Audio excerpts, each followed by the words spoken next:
ये खबर KR मंगलम university द्वारा प्रस्तुत की गई है।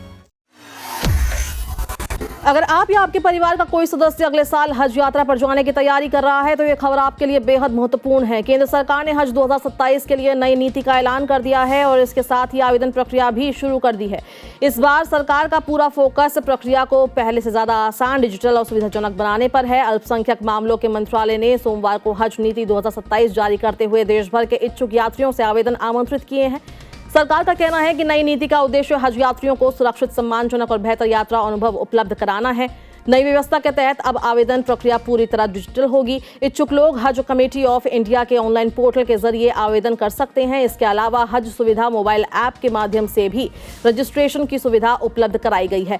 अल्पसंख्यक मामलों के मंत्री किरेन रिजिजू ने नई हज नीति जारी करते हुए कहा है कि आवेदन प्रक्रिया शुरू हो चुकी है। सभी पात्र लोग निर्धारित समय के अंदर अपना आवेदन जमा कर सकते हैं। सरकार चाहती है कि अधिक से अधिक लोग डिजिटल माध्यम का उपयोग करें ताकि प्रक्रिया तेज और पारदर्शी बन सके।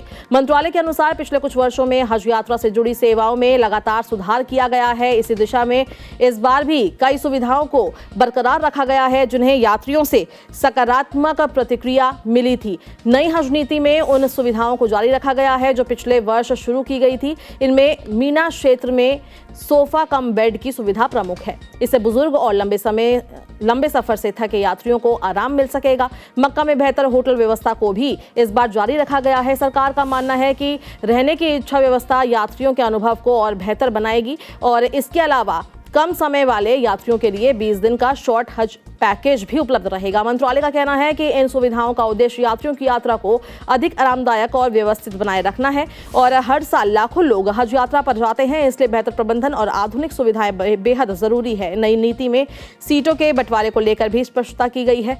सरकार ने संकेत दिया है कि हज कमेटी ऑफ इंडिया और निजी हज ऑपरेटरों के बीच सीटों का वितरण पहले की तरह ही जारी रह सकता है। प्रस्तावित व्यवस्था के अनुसार कुल सीटों का लगभग 70% हिस्सा हज कमेटी ऑफ इंडिया के पास रहेगा। वहीं 30% सीटें निजी क्षेत्र के लिए निर्धारित की जा सकती है। अगर प्रस्तावित व्यवस्था लागू रहती है तो हज कमेटी ऑफ इंडिया को करीब 1,22,000 से अधिक सीटें मिल सकती है। वहीं निजी हज ऑपरेटरों के हिस्से में लगभग 52,000 से ज्यादा सीटें आ सकती है।